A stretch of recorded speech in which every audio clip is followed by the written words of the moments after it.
controversy continued to trail the recent bill that was just signed by the president. He assented to the national anthem, reverting back to the old anthem. And there's been a lot of back and forth. I mean, Nigerians, some Nigerians are, in support of that. Others are, totally not. They do not agree with that. I mean, in your opinion, is that what Nigerians actually did at this time? Well, I think Nigerians have not taken a uniform position. The criticisms are not the same in content and form. There are those who criticize the national anthem for political reasons. People just think that anything that the president does has to be exploited for political reasons. But there are people that have genuine criticism that we have. This is the area that I'm more concerned with. And I think those genuine criticisms are born out of the fact that people have the right to determine what kind of national anthem that they really want. Of course, we have about 109 senators and 360 people in the House of Representatives.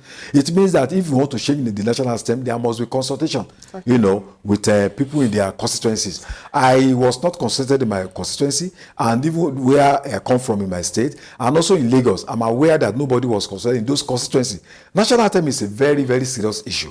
That's not just the it shouldn't be left at the whims of a few individuals, even though we elected them. There must be constructive engagement with all stakeholders, with labor, with students' movement, with the nationalist movement, with self-determination groups, with indigenous communities. That, what do we think about that? And I'm not sure there was a public hearing, about the national anthem. Of course, this is not to dismiss the fact that national anthems are inspirations. They are physical and spiritual inspirations of every country. And that's why you see that all over the country, about 93 countries, they all have national anthem. It's a kind of, to upliftment, to create a spirit of nationalism, a spirit of oneness, a bound, that talks about unity, about faith in the country.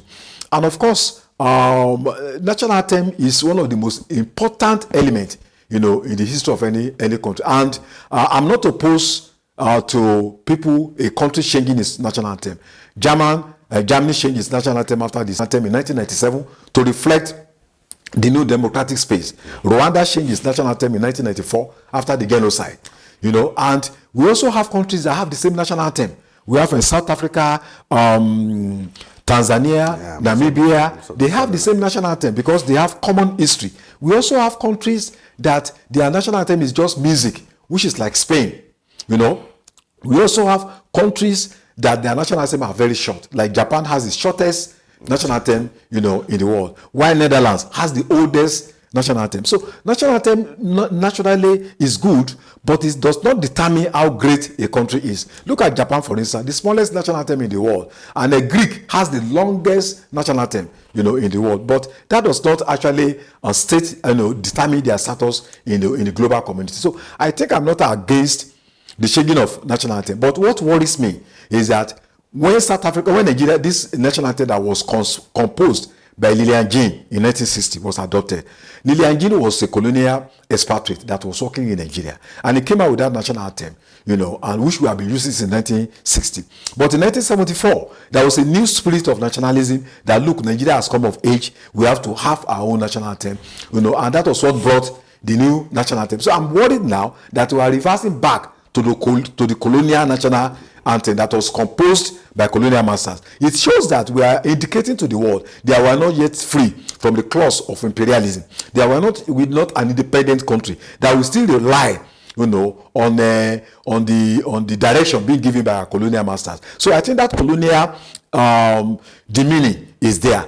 That it has demolished, the spirit of nationalism we have built since 1960. That we cannot create a new national anthem to reflect, the current reality, economic reality, and political reality, cultural reality of our country. That we are still going back to a national anthem composed by the colonial masters. So that's my great worry. And I think I'm not inspired, on this note by what has happened. What about your take on some of the wordings that were used in the national anthem? Yeah.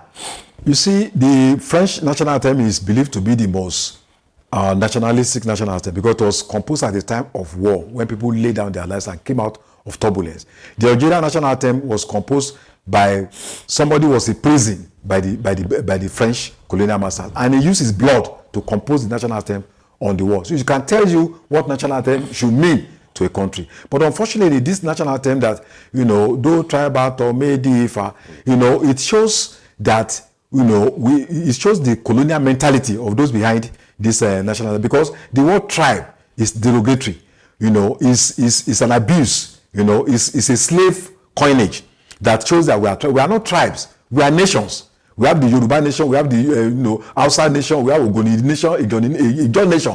And sociologists all over the world are not, I mean, have derided, have told, you know, have risen up, you know, against the use of tribe for Africans. So I think if they have taken time to understand the meaning of that content, the slave content, you know, the imperialist content, they will have avoided, you know, this kind of national anthem that portrays Nigerians as tribes instead of as nations.